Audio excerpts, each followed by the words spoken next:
This episode of The Great Equalizer is brought to you by the Lego Group in celebration of their reimagined Lego Friends range. The 2023 Lego Friends universe includes characters with a wide variety of skin tones, cultural backgrounds, different abilities, and neurodiversity, all with authentic personalities and relationship scenarios. Review our website and show notes for more on the latest Lego Friends set, with links to a Lego Friends TV special currently streaming on the Lego YouTube channel. This is The Great Equalizer, a parenting podcast about the realities of being a mom Or dad. in the 2020s. We are your hosts, Sam, And Charlene. and we believe we're all rocking the same kind of crazy. So let's get real, let's get honest, and let's have a laugh about the ups and downs of our current upside down. Hashtag no judgies. On this episode of The Great Equalizer, Sam goes to Mordor, Charlene cuts off her nose to spite her face. and we chat about bullying And low self-esteem. with educational psychologist Naledi Mokoena.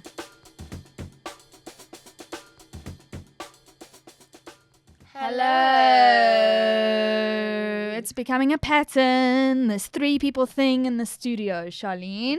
Listen, I'm not mad at it, Sam. To be honest, it's pretty great, actually. Naledi Mokoena, welcome to Thank The Great you. Equalizer. It's so good to have you here. It's awesome to be here. So, your bio on psychology today says that you're here to offer compassionate support, right? Absolutely. Right. Okay, Charlene, are you ready? We're ready, Naledi. Hit us up. We need some compassion. All right. Listen, and we need a lot of support. Okay.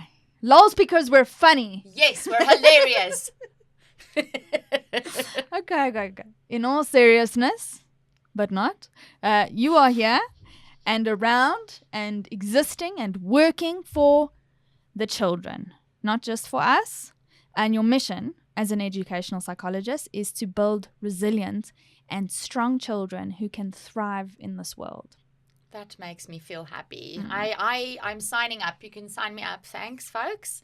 Naledi over here specializes in developmental and all-round assessments for children, adolescents, and young adults, with a goal of offering practical recommendations to parents on how they can best support their child through developmental challenges. Naledi also offers parent support, which is, as I say, primarily why she joins us now, because we are parents who need support. But first, Naledi, we're going to put you in the hot seat, okay? For our first segment, how are you? How are you really? Okay, so we're starting with you. Ooh. And you can take your psychologist hat off for a second here. Relax. And as the former praise, I think it was the former praise said, apply your mind and complete the sentence. Naledi ... Is introspective. Okay. And that's my non-psychology mind, truly. Really? Really. Okay. Elaborate. Can you elaborate? I first want to say, people often say to me, like, so are you scrutinizing me right now? Are you reading my mind? Are And you I'm- psychoanalyzing? Are you me? psychoanalyzing Are you reading me? my mind? Right, I like exactly. that. I'm like, firstly, I'm not a psychic. I'm not a mind reader. Like, I can only go kind on of- what you're giving me. What kind of training do they think psychologists go for? Firstly. But secondly, I also say, I'm not the way I am because I'm a psychologist. I'm a psychologist because of how I am. Yes. Right. So when I say I'm introspective, it's because it's what I do a lot. I think a lot. Yes. Sometimes overthink a lot. But right now, particularly, I've been thinking a lot about like who I am, where's my life, where do I want to go? Am I tired? I'm very tired. Why am I tired? Who am I tired of? I like that. Myself or other people? Hopefully other people. My situation that How I c- created for myself. How Right. do I change that? Yeah. Yeah, and if I'm not happy, how do I change that? And How what do I change does it? what makes me happy, right? Exactly. Because I have lots of uncertainties, which is why I'm introspective Okay. right now. Okay. I Yeah. think you're not being very specific, but I think there's so many. I think all of us can relate to that. Are you just like a person that generally has your shit together and currently you're not in that place, and that's why you're feeling like there's a lot of uncertainty. I'm a person who likes to believe I have my shit together. Okay.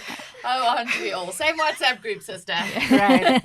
And then when I realize I don't, I'm like, oh my gosh, anxiety. So basically, so right now I think so last year I was kind of like doing a lot, and trying to do a lot and believing I was doing everything. All of the things. And I was just not doing it well enough. So this year I gave myself space to think more, right? So I do less, which means I have less incoming money, which means I have more thinking space. I mean, I'm anxious about like, how much money do I have? Am I having enough money? Where's my future going? How am I spending the money that I do have to ensure that I have money in the future? Exactly. Am I doing my career right? Am I being impactful enough? What does impact mean? Oh my gosh. Am I contributing to society? Yeah, exactly. As Charlene said, same WhatsApp group. I was in therapy just last week, and on the concept of money, I'm a Capricorn, not a very Capricorn style. Mm-hmm. I'm Capricorn, Aquarius rising. Oh and my it's God. the Aquarius rising in me that, I'm Aquarius, I know.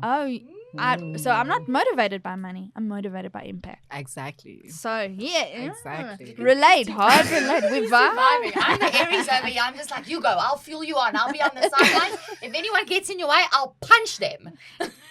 And she's not lying. So I can relate. And my psychologist was like, listen, Sam, money is your tool to do what you need to do. You need to charge more. So is the bottom line of what she was telling me. So take from that what you will. Correct. Psychologist to psychologist. Thanks, Sam. Thanks, Sam's therapist. Therapist via Sam. Right. We're channeling. But yeah, Exactly. I totally get it. I too, my word for the year was less. I still giggle at that. Yeah. I don't typically do words for the year, and this is why, because I don't stick to them. I think also it's the post-COVID where we all felt, I hesitate to say lazy, but I think, 2020, 2021, come 2022, we were all just like, well, for those of us who are action-packed and like want to do shit, we did all the shit. And then you burn out, and it's a really terrible cycle, right? So I've also been doing all of the things. Sam's also not a typically less person. I'm not a less person. No, you're not. So you're an everything person. Yeah. Okay. Yeah. And I then don't say some. no. Yes, bring it on. I'm a yes girl, but I need to be more of a no girl. Can I cut you there? Mm. So the other thing about where I am is that I'm also, I'm doing boundaries. I'm trying to do boundaries for myself because I'm a very giving person. I'm a loving person, and I love to love. I love to love, and I love to give, and I love to be compassionate and be here for you. But it's also exhausting for me. Yeah, because Right. that Yeah, seeps, 100%. it drains Absolutely. from you. And I feel very deeply. So when you're in a bad space, I can feel your emotion very deeply. So now I'm trying to like build boundaries, and it's tough because people are like, "Huh? But that's not what we're used to." Yeah. Yes. Why are you people Who's this don't like that. person? Yeah. Yes. Yeah. What does this mean for our relationship? So I'm struggling with that too. Relate. Charlene, you set a boundary this week. Oh my gosh. And you Yes. cut off your nose to spite your face, and this is where Charlene's at. this Yes, week. like literally, when you do something because you have to take a stand on this matter, but you tend to not ever take that stand because you know what it's going to mean for you down the line, and you're just not prepared to deal with what comes down the line. What did you do? What did you do? So my kids have been acting out, and I know from our discussion in previous episode with Dr. Jenny Rose, who visited us in studio when we spoke about the transitioning to new school for the new year. One of the things that she said there, which is something I know, but that your children don't communicate. They're not verbal in their communication. They show what they're struggling with or feeling in their behavior. And so, okay, sometimes kids also just push the boundaries and they are just little assholes because that's just their nature. But they're obviously going through the most at the moment, as am I. BT dubs, children, if you ever listen to this, your mother is tired. Anyway, and so and then you start like in your mind, do they have too much screen time? Am I too lenient? No. And another thing that Dr. Jenny Rose said in that discussion was that you need to remain consistent. You need to stick to your guns. Because if the kids are pushing the boundaries and they're acting out because their world feels upside down, you need to be firm. You need to be a constant, because they can rely on. You are their foundation. And so I'm like, oh my God, I better cement these damn feet. No pressure. I better cement these damn feet and stand firm. And so last week, Thursday, we had an enormous meltdown of epidemic proportions, is the best way I can explain it. Before we even started our day at 6 a.m. in the morning when we were about to leave for school, it was chaos. I flipped. I was not a gentle parent. I lost it. They lost it. I screamed. The more I screamed, they screamed. My children were literally on each other. It got physical, people. I had to tear them apart like you would with two pit bulls. And I was like, please stop that, please stop that, please stop that. And I just escalated and it escalated. And I eventually screamed a whole ton of profanities off the top of my lungs. And report me to the authorities if you must. I smacked them both on the butt because I didn't know what else to do. I don't know why. I did it, okay? I did it. I smacked them each on the butt. And one child fell to the floor screaming with the door open, by the way. We live in a complex with people above us and next door to us. I'm screaming at 6 a.m. People are trying to gulp down coffee and open their eyes. And we're having a full-on Jerry Springer level roll by the front door open, echoing across the distance. And my son falls to the floor and he's like, I need an ice pack. My leg is on fire. And I look at these children and I'm just like, Charlene, don't be surprised. You are about the drama. So look at yourself in the mirror, honey. You did this to your mother growing up. I distinctly remember behaving like that as a kid growing up.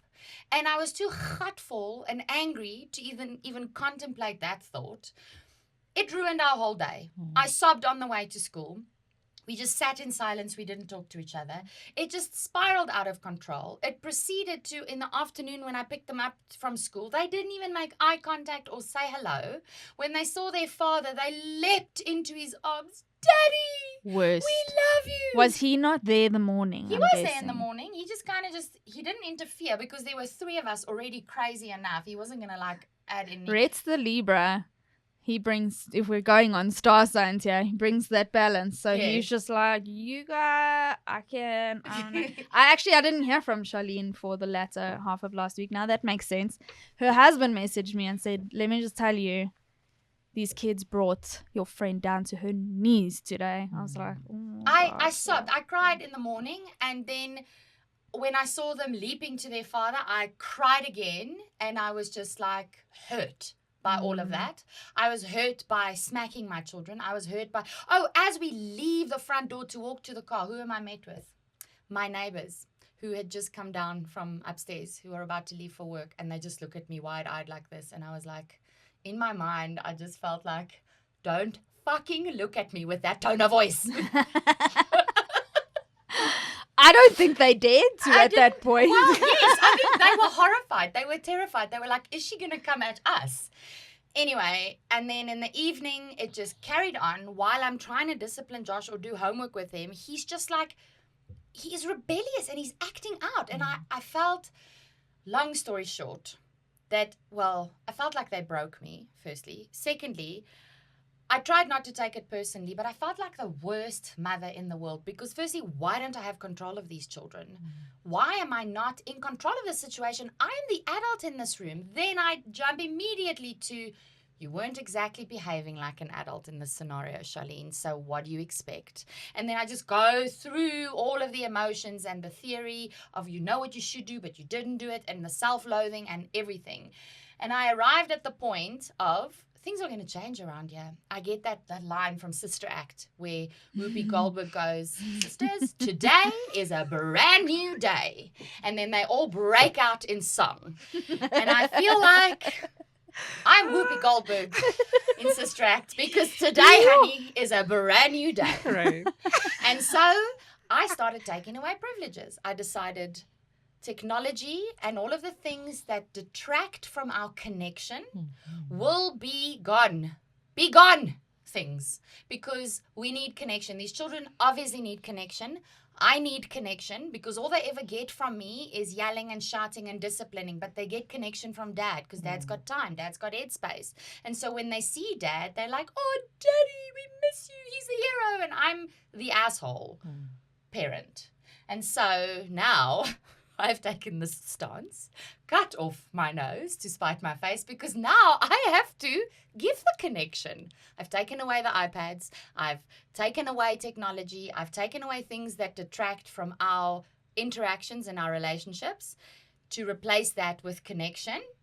I still don't have any more time in a day to bring those connecting moments. I have to now find the time to make those connections. And mom was already in heavy demand. Mom, I need you. Mom, I need you. All of that is happening still, but I have to show up with a let's connect vibe. Let's do this, guys. Mommy wants to connect with you when all mommy wants to do is run away. Okay, so it's been 3 days in the week.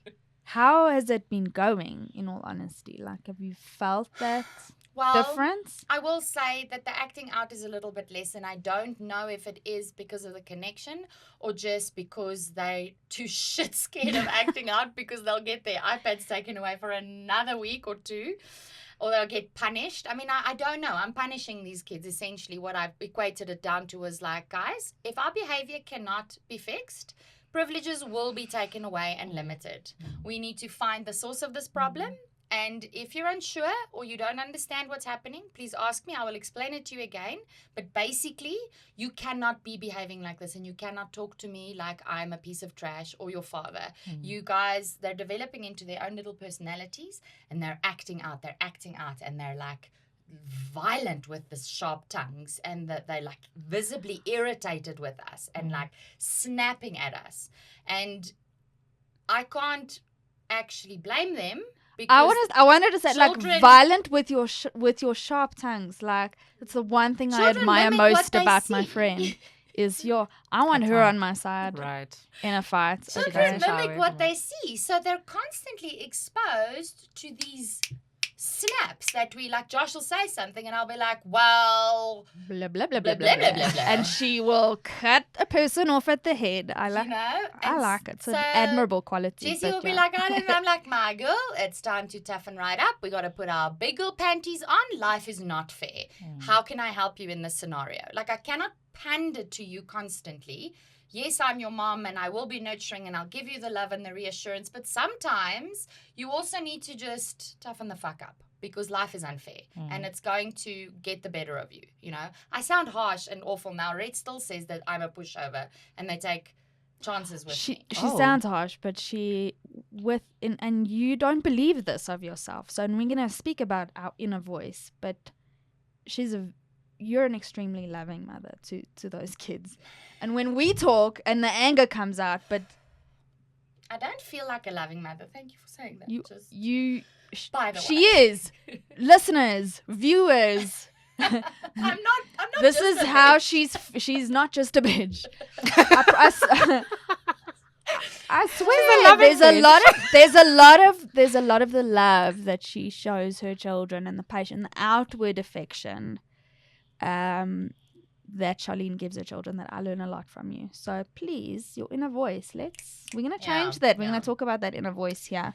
So I cut my nose off to spite my face because now I got to put my money where my mouth is. I've implemented these rules and now I have to, future Charlene has to arrive. I was going to say, I went to Mordor, threw the ring in and came back out again, there and back again. I was Frodo. I was Bilbo Baggins back again, and then I was Frodo throwing the ring in the fire, and then back again. Oh my gosh! I had a week of note, but you get to go to Mordor too. It looks like we went to Mordor together. Will there be whiskey? Can we just sit and drink? There's whiskey in Mordor. I'm certain of it. Yeah. I'm gonna keep it short, but I think as parents we all know when both kids are sick and then you get sick, and I was solo parenting. So this has been 2 weeks of that tummy bug, Charlene. Our last episode, I was in vivid detail describing Yes. how I survived poo explosions. Poo Jessie, storms. Charlene's 5-year-old was, Both direct. both directions. Her body was very angry, Yes. and it had 2 exits, whatever was trapped inside. It started with me and went on to my kids, and they, you know this as well as I do, kids become such dickheads when they're not feeling well. And my kids in particular, especially my quieter one, my eldest Elijah, will really not be himself in the worst arsehole kind of way when he's just before he gets ill. And then when he gets ill, I'm You're like, ah. oh, shame, he wasn't feeling well. So it's been 2 weeks. First the tummy bug, then the nasal congestion and a lot of snot. So we've had poo, we've had vomit, we've had a lot of mucus. It's been a lot. There and Back Again by Sam Herbst. Everybody, it's been a day.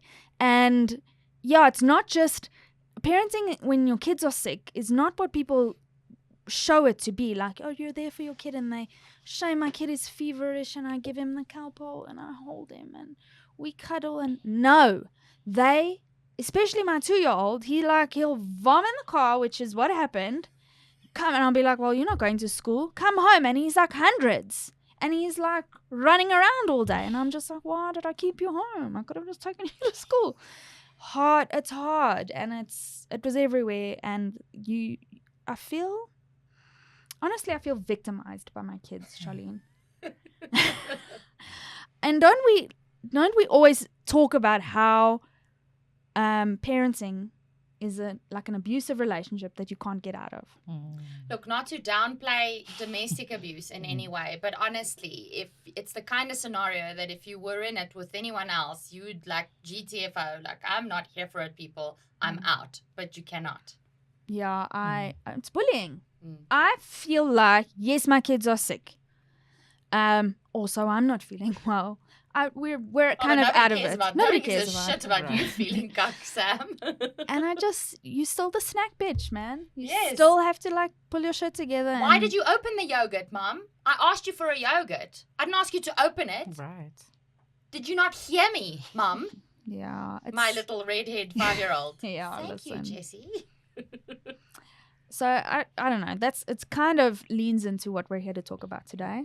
However, we're not here to talk about how our kids are bullying us, but rather in relation to them being victims of bullies or bullies themselves of other kids. Please remember, what we say on this podcast can only be considered the gospel on planet Sam and Charlene, respectively. Our kids and husbands can be assholes and angels at the same time, and only we're allowed to say so. And lastly, by virtue of the fact that we are amazingly insightful and incredibly divine human beings, and a fucking delight, to be honest, we reserve the right to change our minds and or contradict ourselves whenever we so choose. And we don't want to hear a damn thing about it. Hashtag no judgies. So last year, we chatted with actor and life coach Sven Rygrock about mental health, particularly our kids' mental health, in a really enlightening discussion. Yeah, look, it was a really rich discussion with some additional insight from Joburg-based psychologist Dr. Ursula Froschauer, but we're going to be honing in on bullying in particular with a splash of cyberbullying. And also how bullying in all its many forms impacts on your child's self-esteem. So, Naledi, finally, after all the Mordor talk.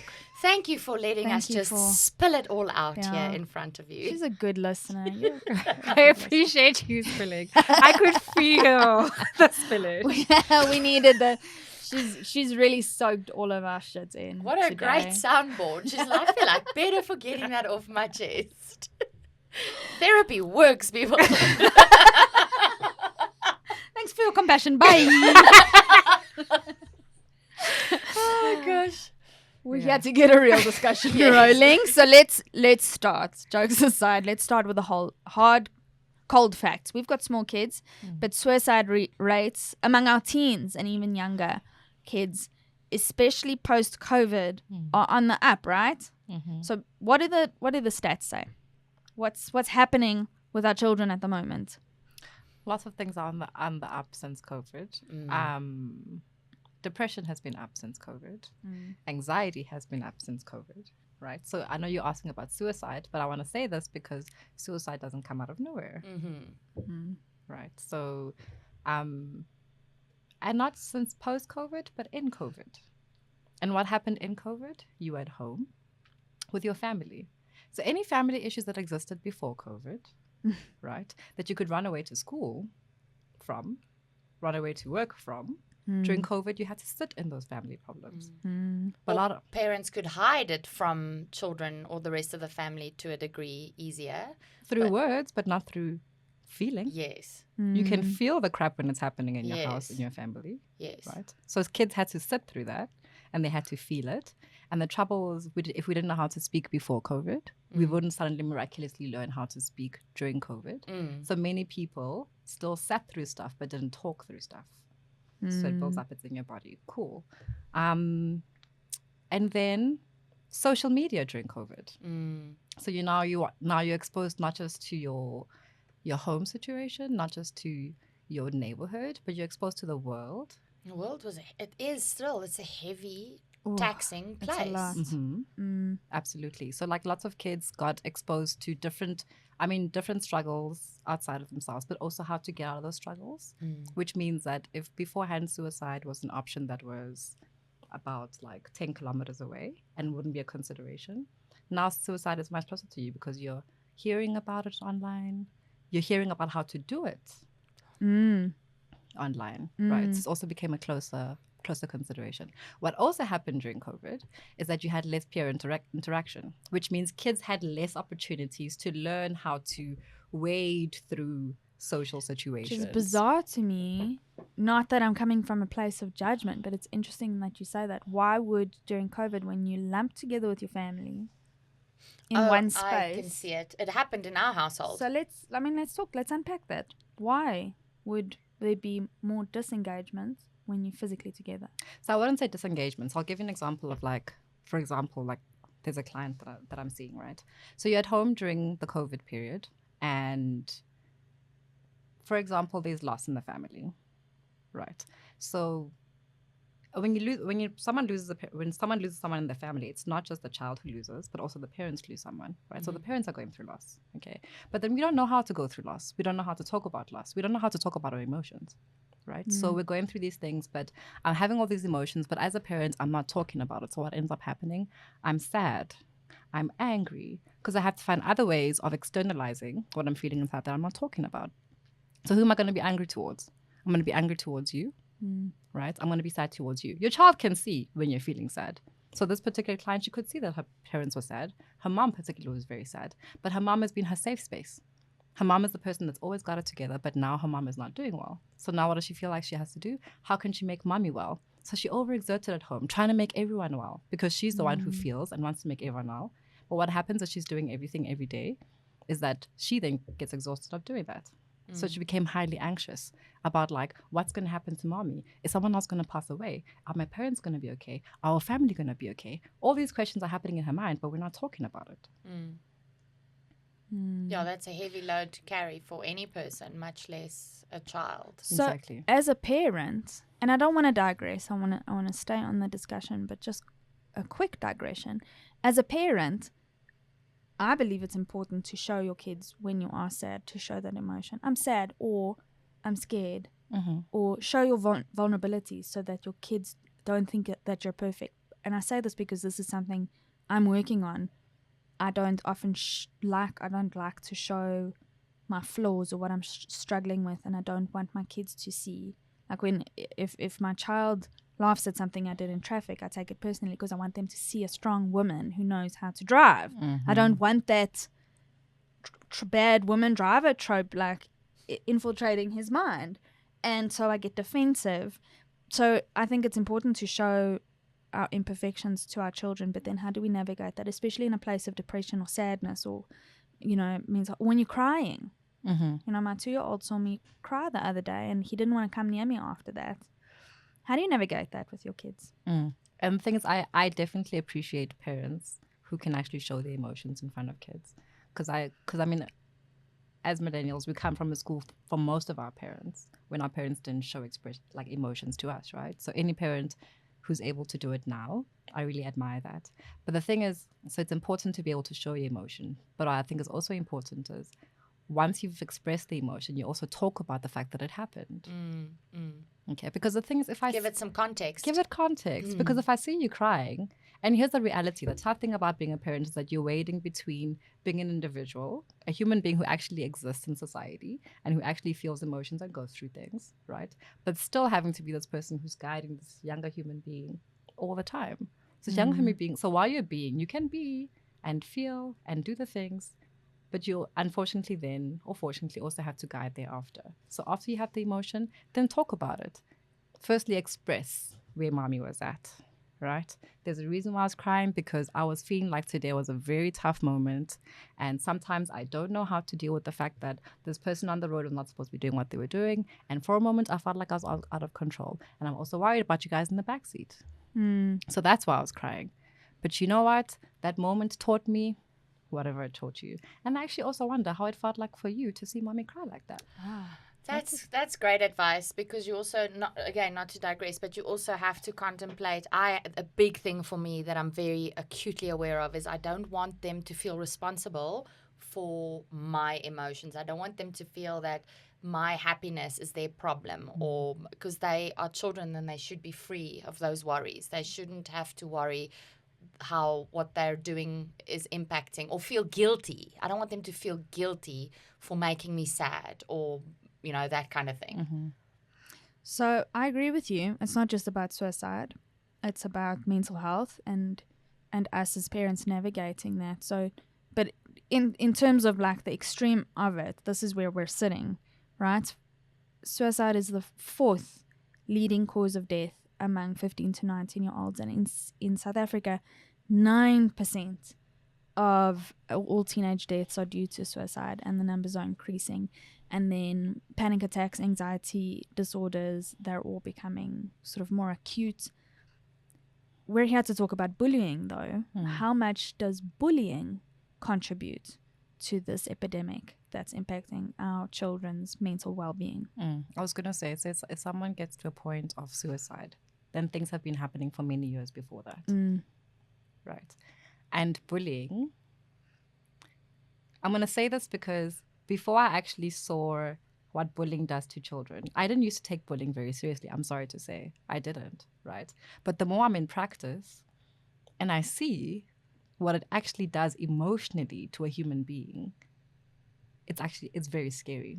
So what are you seeing here, Naledi? Because I want to define bullying. I want to really get stuck in, because in my experience, there's our idea of bullying, like from what we see in the movies. Bigger kids, your stereotypical bigger kid picking on the smaller kids, being physically abusive, bog washing, heads in toilets, spud scenario thing, threatening a victim to get like ganging up, like a couple of kids ganging up on a single individual who takes the hero's journey in the movie, and eventually, the never-ending story type of and then the scenario. The victim rises above and overcomes this bullying despite all the odds. But I think bullying has many different faces. It's not the stereotypes. So there's overt bullying and, in my experience, covert bullying. So what are you seeing in your experience? Right. So before I answer, I wanted to say that. So what I was saying about the suicide thing is that if a person gets to a point of suicide,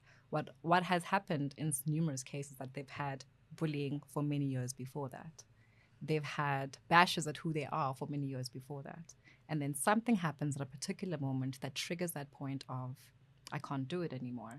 Like the straw that broke the camel's back. Yeah. Okay. Right. So it didn't happen over a year. And it wasn't always the same scenario or from the same person. It could have been multiple scenarios in different environments that contributed. All from the same environment. Yeah. But nothing was done about it. Enough for that person's feeling, for them not to get to that moment of feeling like, I can't do this anymore. Right. But you're asking about like what I see. So a lot of the bullying incidents that I see are covert, I would say. But I also wanted to bear in mind that I'm not in a school context, right? So I'm not in school where I'm seeing these things on a day-to-day basis. Yeah. Okay. You You're talking seeing to patients who patients. are experiencing it. Exactly. Right. So I'm seeing the result of what the bullying has done. And I also want to say that I see more girls than I see boys. My experience about bullying is that it's more covert when it's male bodies, and it's more overt when it's male bodies, and covert for female bodies. Makes sense. That actually makes sense. Yeah. Right. Which goes back to the similar thing about, like, for example, like behavior. You see like boys who are more overt about their behavior, and when something's wrong with a boy, you see it more easily. Right. For example, like, they say ADHD rates and neurodivergent rates are more seen with boys because they externalize their behavior, whereas in girls internalize their behavior to a large degree. Right. So you're saying boys like act out Exactly. in a physical form more Exactly. than what girls would. Absolutely. Girls would like be more like keep it inside. Exactly. So which means that in terms of what it looks like is that most likely for boys, then you would see the TV things you're talking about, right? And the thing is, it does happen, right? Where like a person's actually being physically violated, right, by their classmates, or like you're being hit, or even things like when you're on the sporting field, not being chosen for the team. You can see these things, right, very overtly. Whereas in the more covert things will be being isolated, right? There's a particular client of mine who was telling me that, she's had a bullying incident for some time for the course of this year. And this is like the later part of the bullying. The bullying happened quite overtly, where people were like saying terrible things to her about something about her facial features, right? Now she questions the way she looks. She questions the way she does things because of that. Okay, they've kind of started dealing with that, and they're not talking about the facial features anymore. But now when she walks around the school, because she's reported the incident, when she walks around the school, what do her peers do? If she's walking down the corridor, they split ways. Right. Those are the covert. Be careful of this one. Let's make way for the. Exactly. What are you saying with your actions? Exactly. Because as an educator, as a teacher, will you see that? You won't see that, right? But she can feel it. She can feel when people suddenly aren't talking to her anymore. She can feel, for example, she was at an inter-high. They were doing like inter-high the other time, and she can feel when she wants to try to encourage people, then suddenly the peers aren't encouraging as much as they used to before. You can feel when people suddenly are changing your behavior towards you. You start to question yourself, but you can feel it. Yeah, then you start questioning. I can only imagine. You start questioning, am I like making this up? Am I oversensitive? Yeah. Exactly. And it's also, I want to say, it's also more covert with the older kids. So younger kids will more openly like say nasty words. Yes. Right. And they'll say, you not playing with me, so I'm not your friend today. Exactly. That's what 5-6-year-olds will do. Exactly. Will exhibit. Exactly. I'm not your friend kids, today, right? yeah. I want to be her friend, but not your friend today, right? They say it more openly, whereas in older kids, so now I'm talking like high school children, right? And probably even from like grade 6, grade 7, will do these things, but it's not as explicit because they don't use the same language, but they use language like, another one of my clients said, they said to her in class, and she's in grade 10 now, they said to her, no one wants to hear what you're saying. What makes you feel like we want to hear what you want to say? Oh, wow. And if you're a teacher who's sitting with like 25 other children in the classroom, you're not going to pick up that the one kid just said this to the other one. So what does that do to you? It results in you not wanting to say anything. And this is also where gaslighting starts. Absolutely. So this is proper mean girl stuff. Yeah. Like in the movie. Yeah. So I honestly never knew it was such a thing, but it's a thing. So you could, smaller kids, it's actually more helpful to physically use the language. You're not my friend. I don't like you. I don't like you because, and they'll be more overt about it. Not that it's right, but that's because I think this is, even as adults, we're like, did she just do that? Sometimes, we'll message each other and be like, this mom at the school did XYZ, and I don't know whether it's in my head or not, Then you start gaslighting yourself because you're like, you're being, what? My period starts tomorrow. I'm being sensitive. Yeah. And this is where it goes. And so But we have the life skills and the emotional skills to dissect it in that Sometimes. way. Sometimes, yes. But I mean, our kids don't necessarily have that. Mm-mm. So, and you know what it makes me think, and I don't want to always, make it about me. I say this every episode, it appears.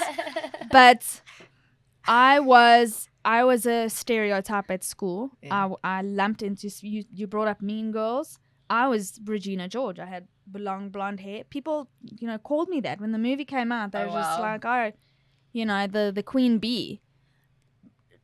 Literally because of the way I looked on the outside. But that also made me an easy target. People thought that I could handle it. Mm-hmm. And that's why I like to talk about bullying comes actually in many different forms. You don't think that the quote-unquote Queen Bee has feelings or she can take it. And I remember one camp, we were doing skits, and one girl came up to me and said, I'm going to make fun of you in my skit, but don't take it personally. I just know that you can take it. And it was one of those things where, like, everybody in the group is under a blanket and is a monster.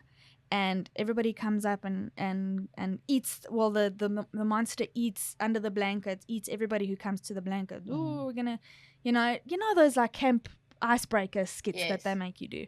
So everybody was under this blanket, and whoever was in the group, let's call up so and so comes up, and they're like, oh, I'm gonna brave the monster, and the blanket eats, and then they become part of the monster, and the monster moves, and then the next person comes, and then they called up Sam. And I went, and the monster went, oh no, she's so ugly, and pulled away. And I was like, haha. That's funny. Okay, that's Funny. funny. Not so funny. And really I funny. get the person had come to me beforehand and said, I'm not saying you're ugly, but that's just part of my skit. And I'm just like, why did you think I was, an easy target? And it was because of the way that I looked. It was because of the way that my peers perceived me. And I'm very cognizant of the fact in life, whether it's with my children or whether it's like among moms, that don't think that the strongest or the person who looks like they have their shit together can take it. But question is, why do they look like? Why Yeah, do they look like that? What defines that? What look is it that I have that makes me look this way? Exactly. What look are you creating? Right. And why are you creating Why are it? you creating that look? Right. 100%. 100%. Because mean girls don't just become mean girls, and tough girls don't just become tough girls from the outside. There's something that's happened inside of you at an emotional level that's led you to eventually deciding that, you know what, I don't feel safe, actually. It's survival mode. You're in survival mode. It's a coping mechanism. 100%. Yeah. 100%. Mine is bitchy exterior, sharp, cutting comments, like offense is better than defense kind of thing. I'm going to come at you before you come at me. Right. So, let's get stuck into the way that this impacts on our children. We've experienced it. We've come through the other side for the most part. We still experience it on a daily basis. But our kids are now going through this for the first time. And we are wanting, number one, to cultivate resilience in our children so that they're not walkovers. So in an instance where they do become a victim, how do we handle that? Yeah, because just to add on to that is like my first response. Josh had an incident yesterday afternoon at extramurals where one of the kids, he's like, Mom, that kid deliberately wouldn't bowl the ball. It was his turn to bowl and I had to bat and he deliberately wouldn't bowl. And I kept saying, bowl, I need to go. It's my turn, bowl. And he antagonized me, Joshua says. He antagonized me by saying, why aren't you wearing your school hat? What's that on your head? Why does your hat look different?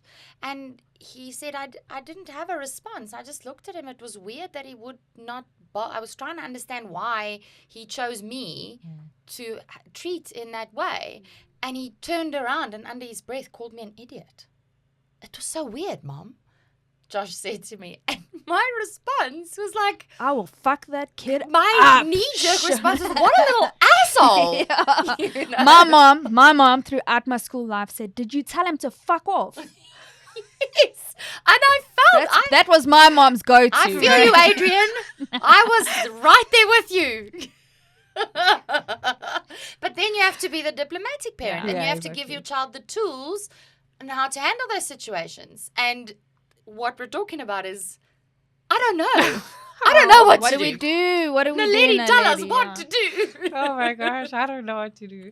And I keep on saying I'm going to go back to something before I even answer your question. But I also want to like clearly define what bullying is, right? Because the thing is, there's a few incidents that kids go through. And one of the teens I saw yesterday said, and she's a teenager, but she's like, teenagers are bitches. It's true, though. She's like, teenagers are ruthless. And I know I'm a teenager, but whoop, it's rough out here because teenagers are rough, right? There's no filter happening here. There is no filter. No, there's like no filter. So I'm just saying this to say that like being a kid is rough, you know, Yeah. and school is rough. So Yeah. their lives are rough. So yeah. So the things we have to acknowledge that. So you'll go through a few incidents of roughness, but when it becomes bullying is when these incidences are now numerous. Frequent, continuously happening. And that's why we define it as bullying. And it's very important to actually define that even for children. So they can, when they're reporting something to a parent or to a teacher, they can know the difference between this child has been mean to me today, right? They said things that make me, that's hurting my feelings versus this child is bullying me. So that you know what you're hearing and therefore how to act upon it accordingly. Right. So it's important to actually differentiate that.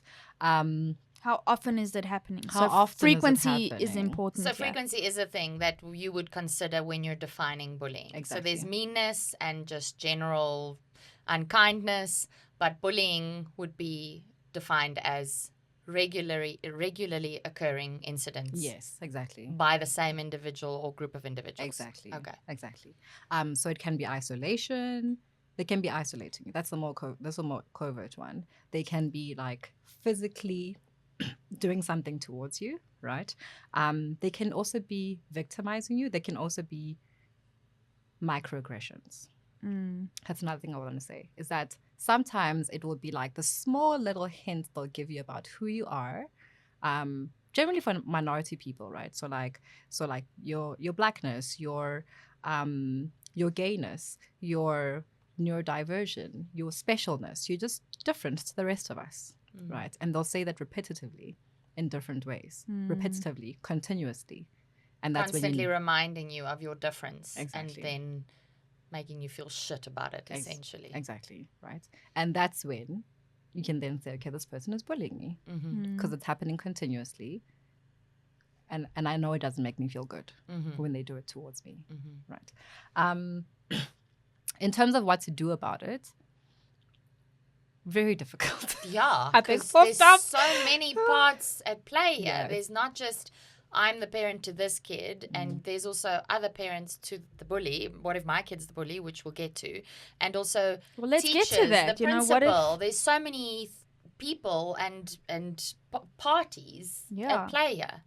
ideally what happens? Because there is a parent to the counterpart of the person who is acting out, and let's call them a bully. In my experience and with teachers and principals who I've approached about my child being victimized, is let's not use the word bully because that's somebody else's child, which in the moment I actually appreciated, you know. Sure. Yeah, because what if it was my kid? Yes, you're very level-headed.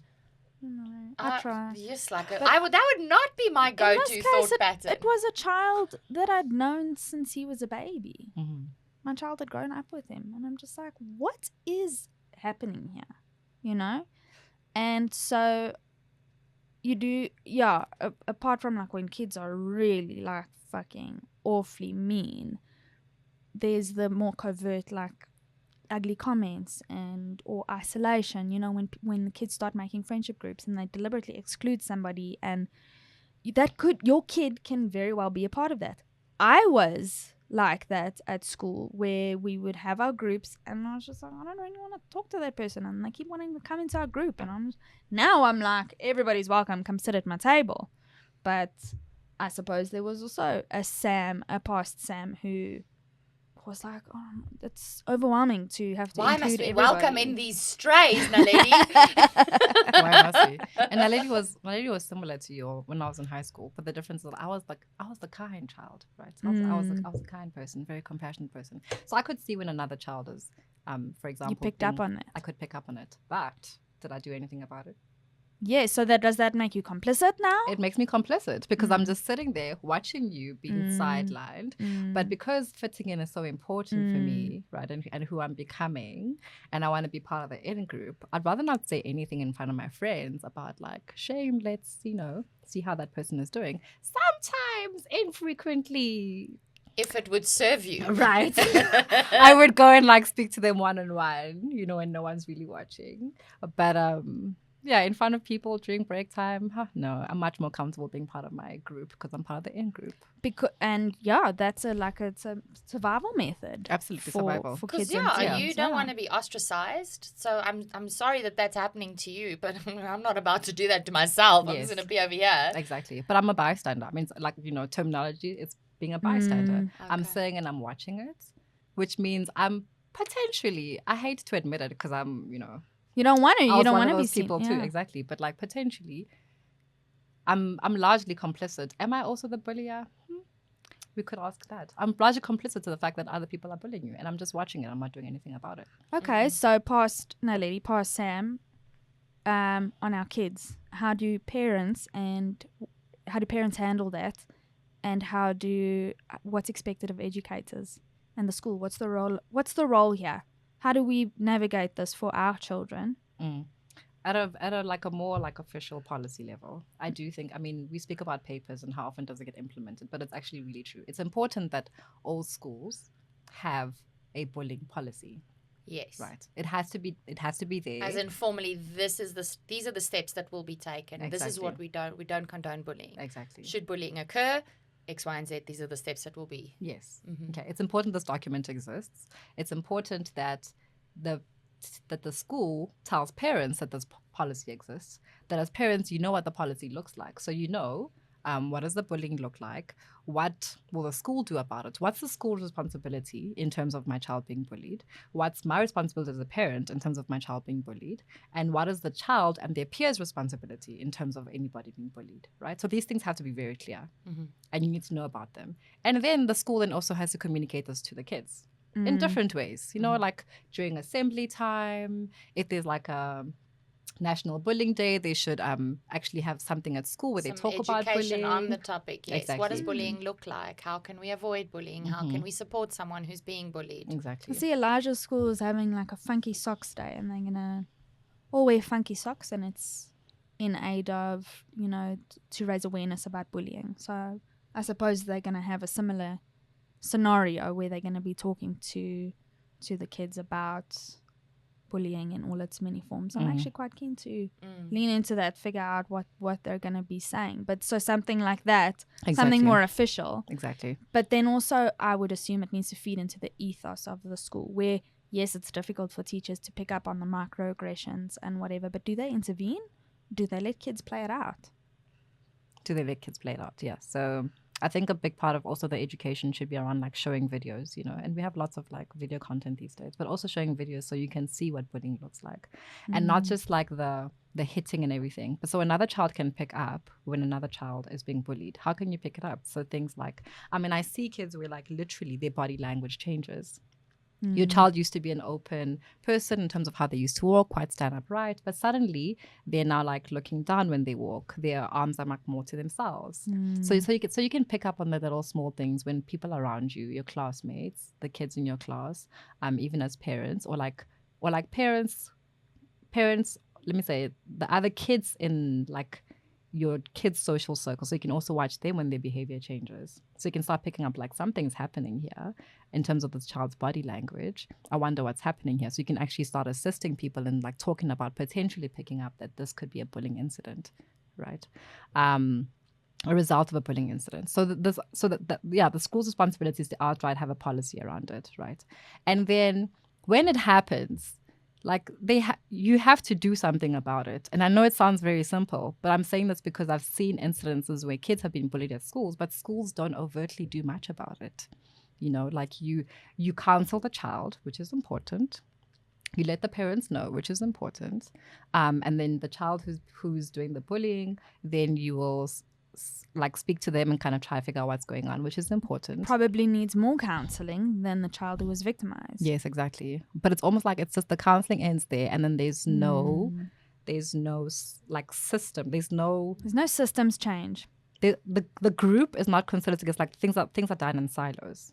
Is it like we don't want to name and shame anybody, and so we will just put a statement out that says the situation is being handled, Absolutely. and we take it very seriously, and the necessary steps will be and have been taken. Exactly. But have you done things like the person that's being antagonized and the person who's doing the aggressing and the person who's now considered the victim, right? Are they having conversations in one space with the parents there, with the teachers, with the head of the schools there, so we can actually talk about what could be happening here? I think that's very important. And why is that important? Because in that way, children can actually know that when bullying happens, something actually gets done about it. So that if I'm the one who is having a bad moment in my life and feel like I have to take it out in some way, that hopefully the option of bullying is less considered, because I know if I start to do it, I'm going to get into some kind of trouble at school. There will be consequences. There will be Our consequences. actions have consequences. Absolutely. And what are those consequences? I think this also needs to lean into... I'm trying to think practically how a school would do that. And that's like what happens at school. But in reality now, all right, we're dealing with, we as millennials, the first internet generation. Then you get Gen X, Gen Z, and what comes after, whatever our kids are. I don't even know what you call us or them. They're Gen Alpha. Gen Alpha, our There kids. you Wow, have it, okay, sports wow. fans. This news just in. So it leans heavily into cyberbullying, which, to be honest, we're going to really, zone in on it super quickly.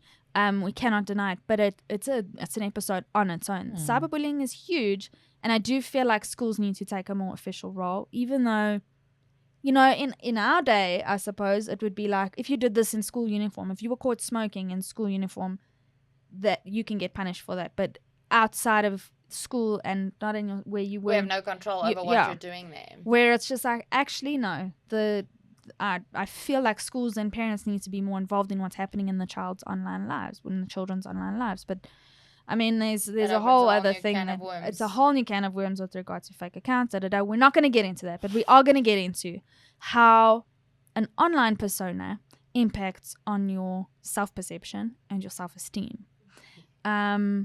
So we're really dealing with a lot here. We're dealing with on the ground bullying, but I think what plays out online can impact on what's happening on the ground at school. So I'm assuming you are seeing a lot of what happens online play out in that manner. Absolutely. Cyberbullying. It's kind of the default bullying, right? Because it's the most easy. You're a keyboard warrior. It's so warrior as in fighter. Yeah, you don't have to have a face-to-face altercation with an individual, but you can still hurt them. It's so much easier to hurt a person by typing on your phone, right? Yeah. It actually makes me really, really sad. Sad is not even the word. But why? Because when you're bullied at school, it's difficult enough, right? To spend those hours at school and you're being bullied and you're questioning yourself and this is not a safe space, and that's difficult enough. And then you come back home, right? And that bullying continues. So generally when you're only being bullied at school, you come back home to a space of more safety. You're getting away from that. You get some time to breathe. You can talk to your parents about it, right? If you have that kind of relationship with your parents. The thing with cyberbullying is that you get back home and it follows you. There's like no escaping it. There's no escaping it. Unless you full on decide, I'm getting rid of my devices, I'm getting off of social media, which, let's be honest, as a teenager nowadays, it's impossible.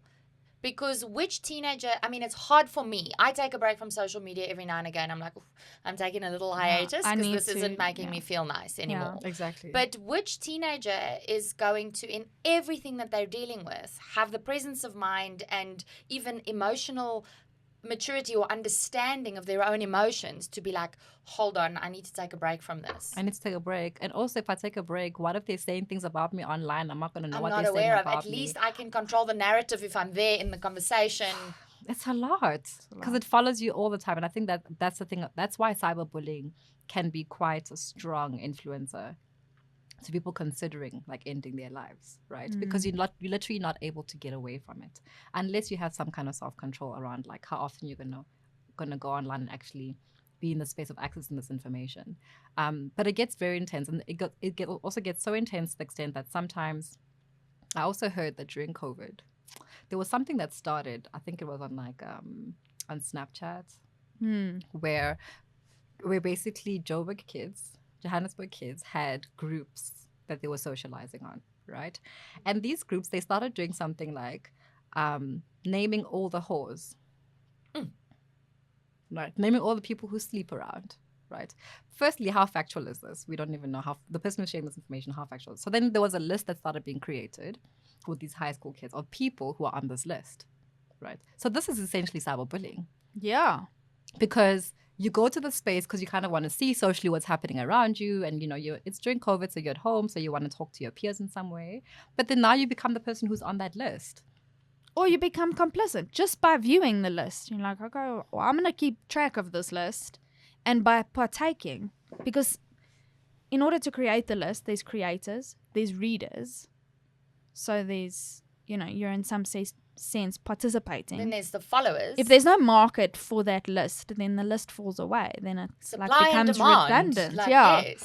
And then you're also living in. It happened in the mom space. I will not know. It happened in the mom space. It did? In 2020. Oh, yes. It did. How can I forget? And we as creators in the social media space were fearful that we would be named and shamed for. Or cancelled for sympathizing with one and not the other. So we like into cancel culture and whatever. So you become complicit, and we found ourselves complicit. You can't pull away because then you become a fence sitter, and then people automatically assume what the worst about you, because you should have an opinion on this matter. You can see how pervasive cyberbullying it's so tricky. Be. It's so tricky. And I guess you keep on asking me how to get away from it. Yeah. Right? Because that's a big thing. I'm going to say it sounds airy-fairy, but I really, truly think it's like the big part of it. Because with bullying, what's happening?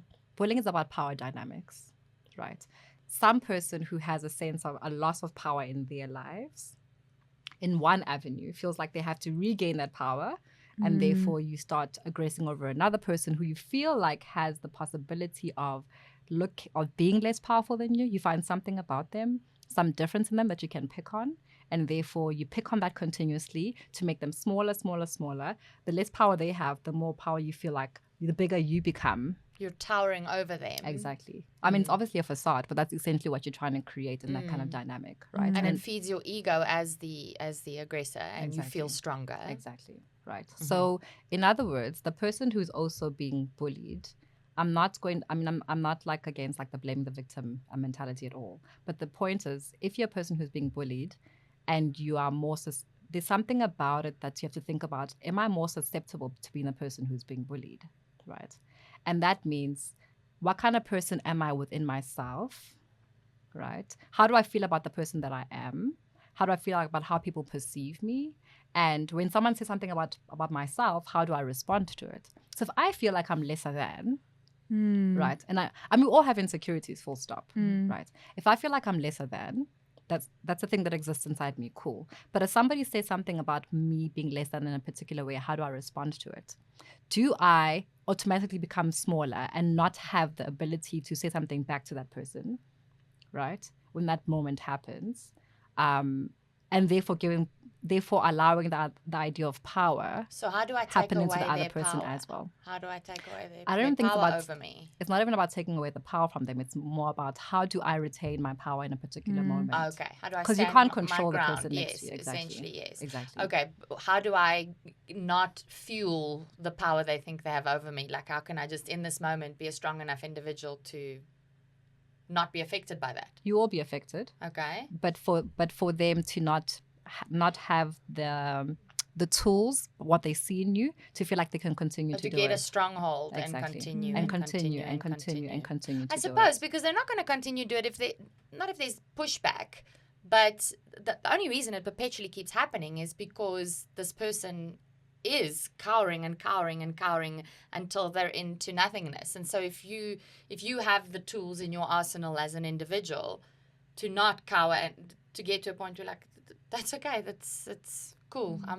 I suppose I'm going to be over here. in a very simplified way, and I know that as my children get older, this is going to be more difficult to navigate. So twofold as we round off this discussion is, Elijah had an incident where he's a quieter boy and was leaning towards becoming a pushover. And when I told him, do you know that you're older than this boy? He might be physically bigger than you and asserting control over you and he's a very dominant personality, this boy. And when I told Elijah that he was older than this boy, the complaints about the behavior stopped. And the only thing that changed was Elijah's knowledge that he was somehow older. So you're talking about power dynamics and power control. He felt suddenly more powerful, more in control, and like he had a little bit of assertion over this boy simply because he was a few weeks older than him. Period. Nothing changed. Elijah didn't become aggressive towards him. They actually just veered away from each other, and that was the end of that. The behavior stopped where he was becoming a victim or a pushover.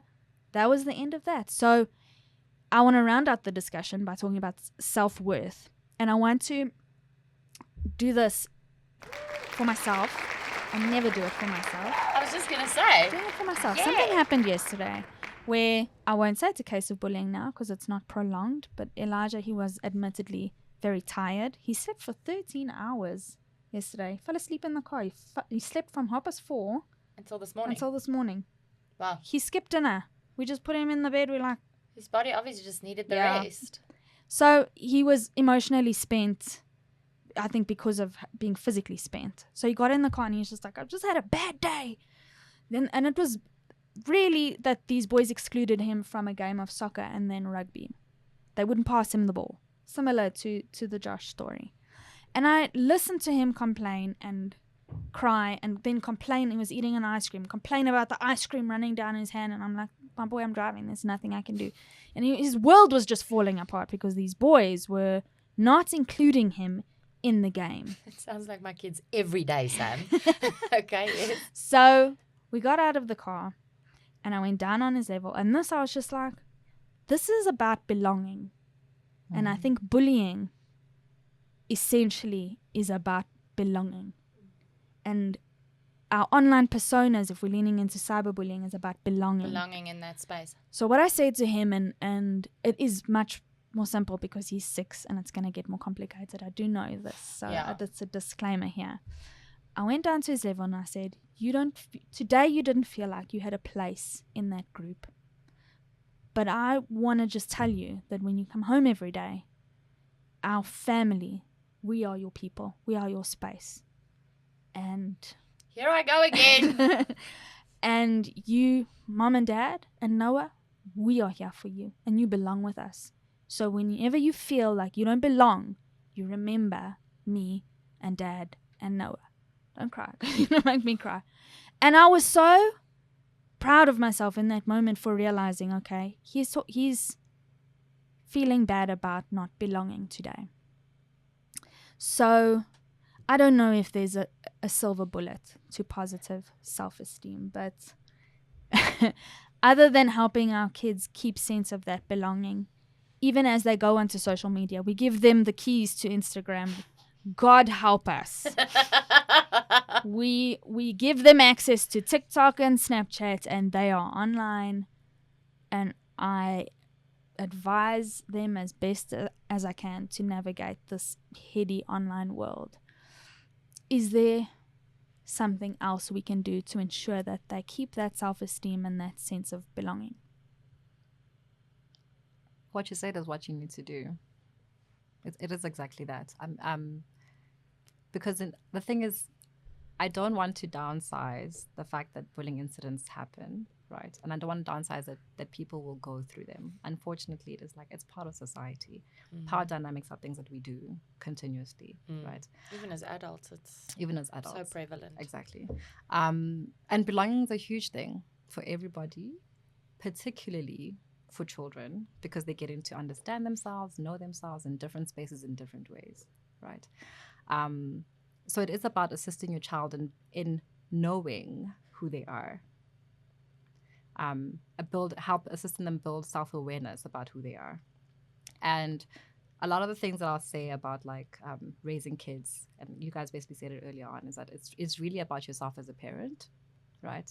And how you parent them, and what are your own things that you're putting onto them, and it's kind of being aware of those. So why do I say this? Because in order for your child to know themselves, it's important that your own projections of who you want them to be can, in various ways, you can reflect on those and kind of like slowly put those to the side, and rather let them be who they are, right? So this whole thing about like my child needs to be like a tennis player and a guitar player and the head of the swimming team, and your ideas of what your child is good at and where they're leaning towards as a person. Exactly. And how much of that is really what you think they can do for themselves, or how much of it is because it's the part of you that wants them to be that because of who you weren't. Yeah. Or what you felt like would make you a better person when you were growing up, or even now as a parent, right? So that's an important thing, to kind of be aware of who your child is versus who you want them to be. Which means that on a day-to-day basis, while your child is being, I say being, right?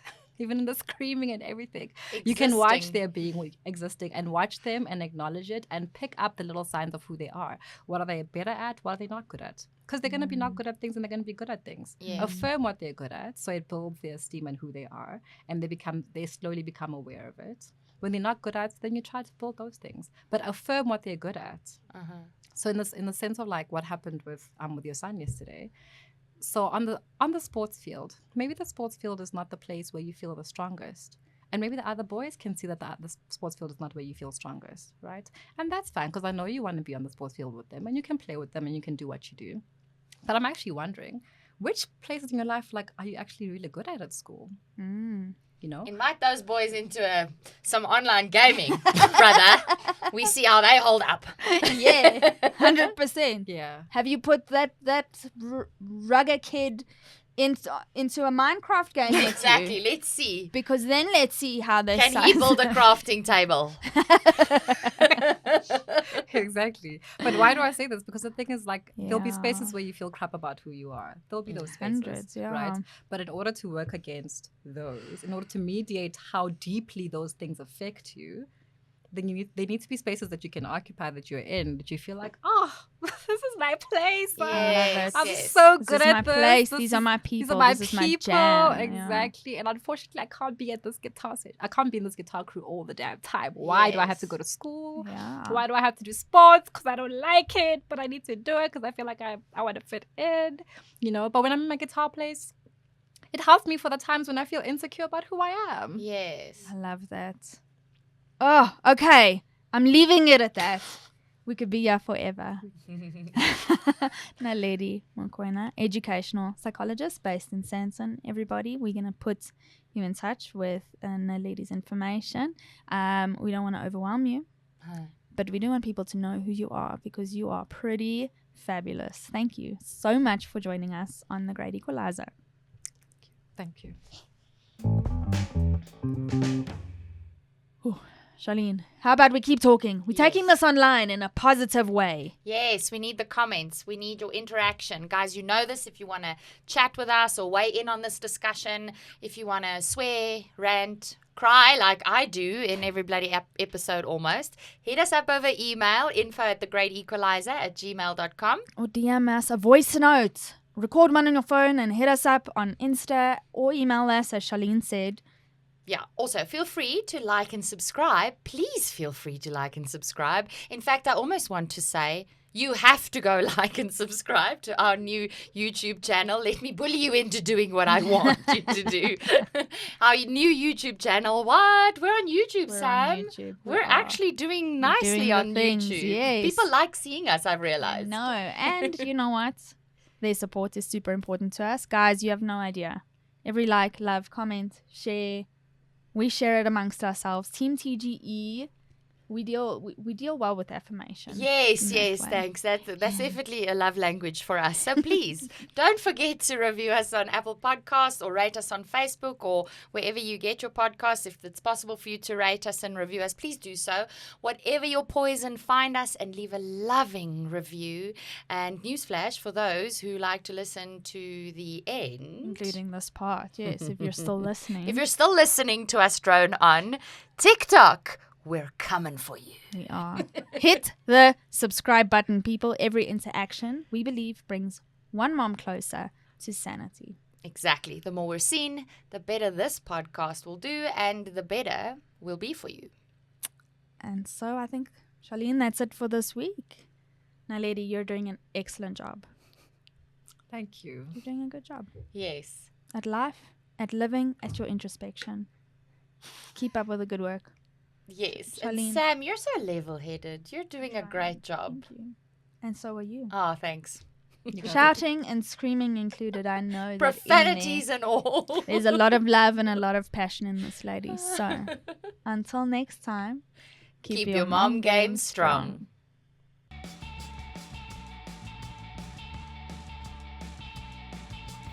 Shout out to our producers over at Autumn Aperture and ARC Studios, including our editor Tyler McKenna and sound engineer Stephen Creel. Please review our show notes for more on today's topic and expert guest.